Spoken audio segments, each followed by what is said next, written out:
Last night seemed to be a paramount of energy that was directed in all sorts of ways toward those with malfeasance. And it was directed in such a way where it was meant to be poignant. I'm not exactly sure how that's going to play out. Today it isn't distinctive with any sort of observational toe.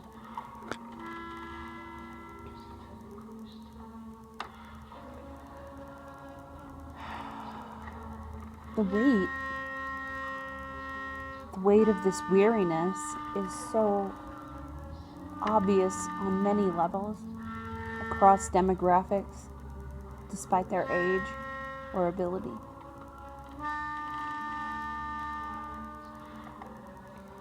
I come to these conferences in which to dictate the experience, but it's nothing at all like the actual living of it.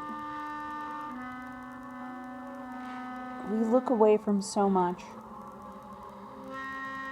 and pain becomes unbearable even in the slightest by historical building.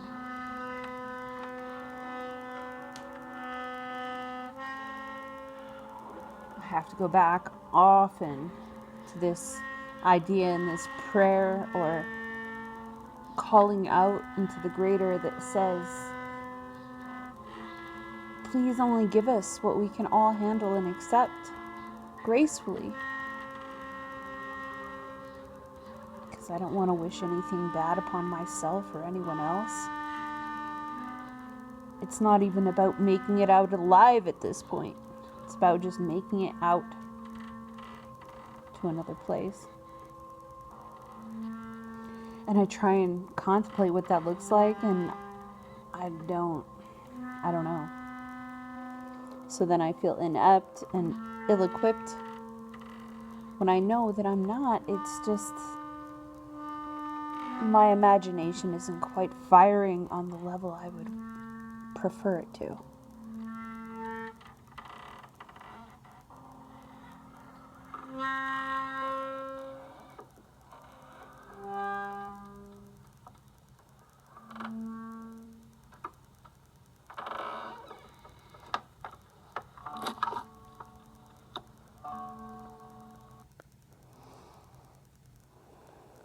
Some sort of thing like wrapping yourself up and putting it in a box, sticking it in a closet,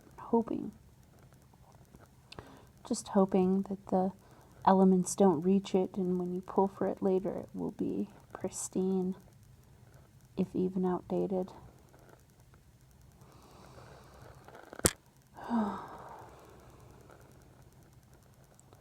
The breaths couldn't get deeper, even if they wanted to. The sense of comfort isn't easy to find, despite how close it seems.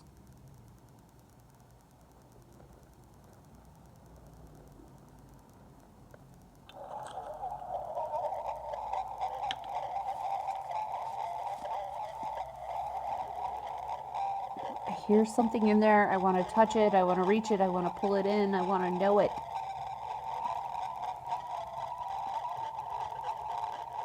Notice it doesn't care if it knows me. That's fine.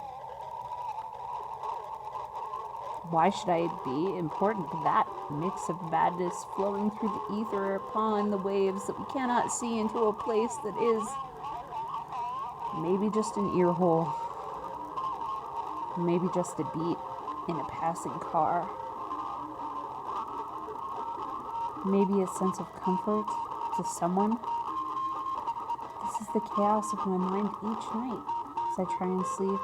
I'm tuning halfway into places and halfway out of places, and in there, out there, in there, out there. I want rest, so I try and focus. I try and tune in. I try and find something that I could hone in on to take me to the next level. but more often than not, it sounds like trash.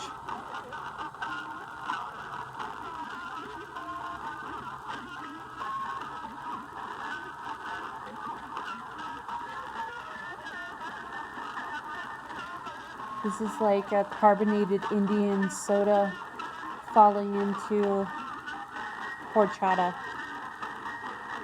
mixed up in static, and swirled up with mental cream. I don't know.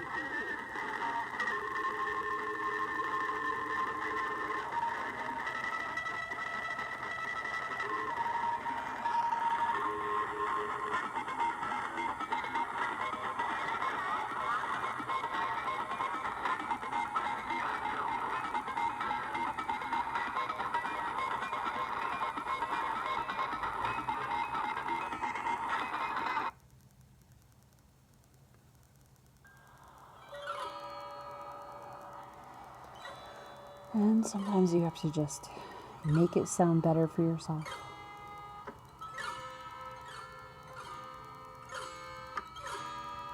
Even if it's out of tune, it's more in tune than that trash coming through the airwaves.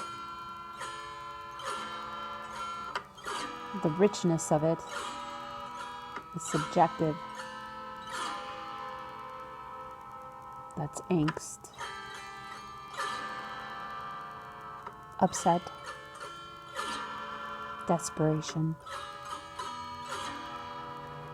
desire, looking towards something, probably just an open field, and imagining something better, but not having a firm grasp on what that is. So it's elusive, but attainable, but indescribable, and a little defunct. It doesn't stop the imagination from wandering or growing or expanding or looking or going further than it was before. There are no boundaries and there are no support systems, and so it is a flood. And floods destroy things, but they also bring a lot of water to the ground.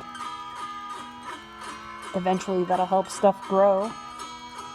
You know, granted, there might be an underwater aquifer nearby. The chaos of being human continues to be chaotic. And we all try and find ourselves walking this balance on a tightrope above buildings in a reality that we didn't totally agree with, but hey, you're here right now. What are you going to do?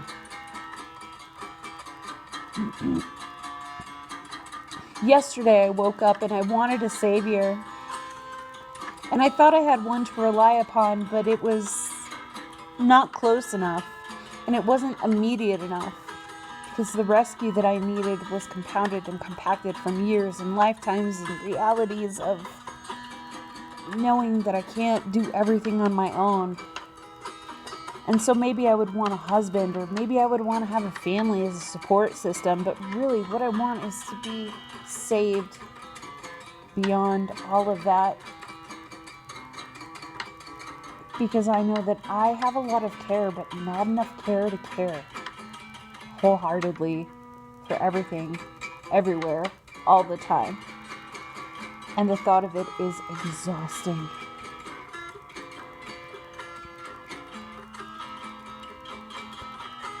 So many of us are just tired of being exhausted. And it's crazy to want to think that you want a savior because you're that tired.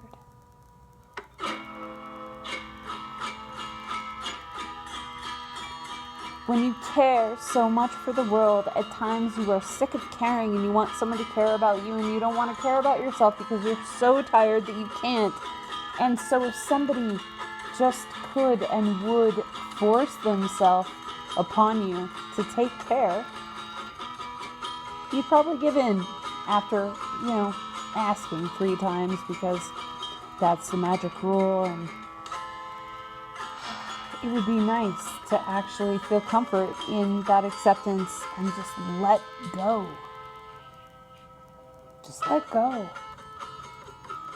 And say, yeah, man, I'm not going to worry about this or that for this period of time. And I'm not going to feel guilty about not doing this or that over the same period of time. And I'm going to trust that this person who says that they're looking out for my best interests really mean it. Like, that in and of itself is very hard, very tough work. People don't train us how to do that. So it's kind of trial and error. Trust it and see as you go. Hope for the best along the way. At the end of the day, hoping that the people who want to help you aren't like the people that you hear about in those crazy TV shows that you might watch that come from the Lifetime channel that say that it's the least person you suspect who seems to be the nicest who is going to be the downfall of all of your mortality and ability to function in the world. Like, how despairing is that? Because all of us ultimately come into the world like cute little babies. Cute little babies aren't trying to, sabotage your life on purpose.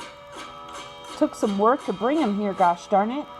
They're making the best of what they have, and they're pretty fucking useless when it comes to being able to do anything for themselves when they first come into the world. So why the heck would we think that they are born dangerous or evil? They're the byproduct of what they're brought up around. Based off my upbringing, it's been a lot of frustration and anger and not healthy outlets on how to deal with it, and no good guidestones, role models, or mile markers that give positive feedback in a moving forward kind of loop of healing or something. I don't know. I'm talking out of my ass right now like people do, because what do we have, man? We have our creativity, and most of this is just me making stuff, putting it out in the world, talking over it, so I can clear my own soul, because every day we have to purge something new. I purged, and I know I'm not done purging because the world's going to keep going. I'm going to have to purge again next week, or maybe even tomorrow, maybe even just 6 hours from now.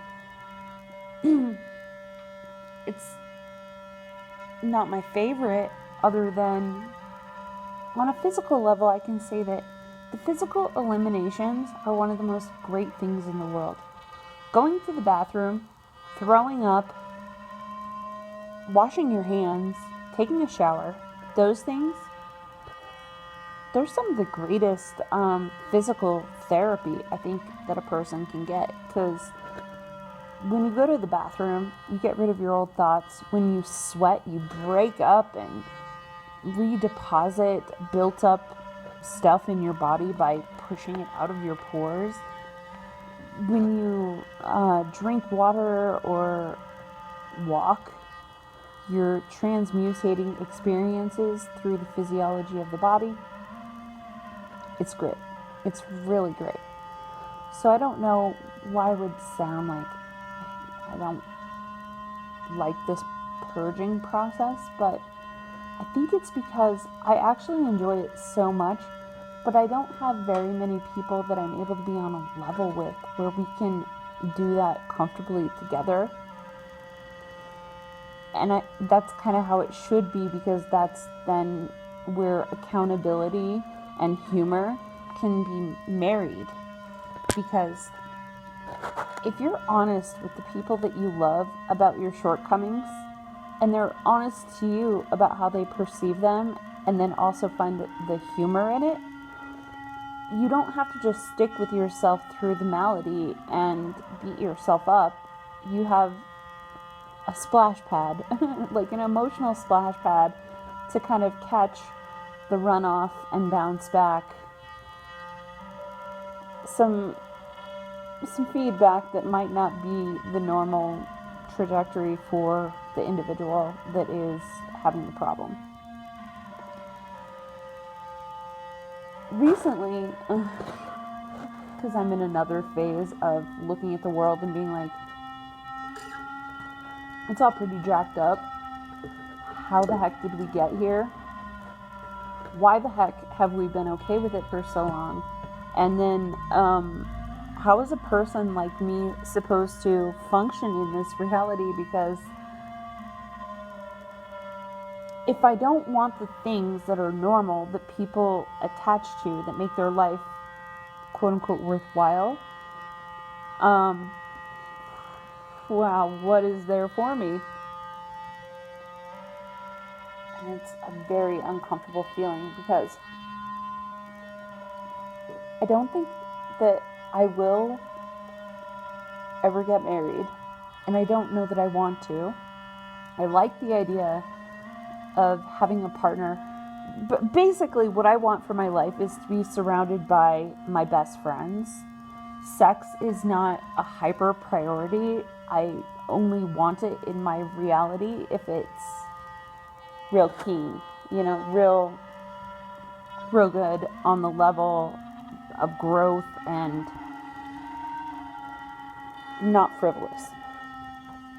Other than that, what do you have? You have food, you have sociability, you have creativity, and you have the need of existence.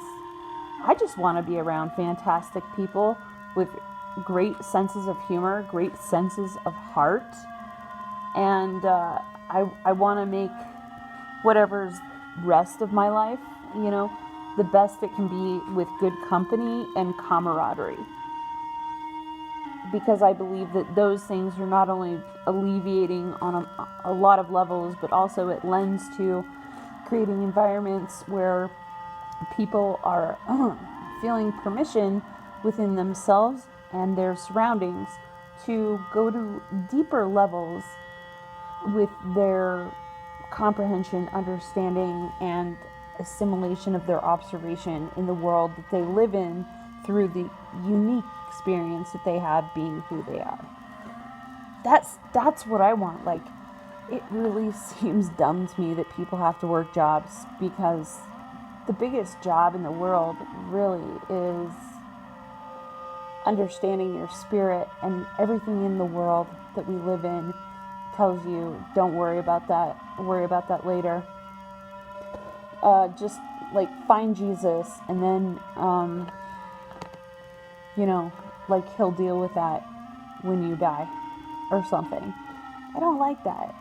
I like seeing the humanity and fallibility of people, and also I love seeing their growth by their own choice, their own volition, and being able to celebrate with them that they are new and different based off of their own decisions.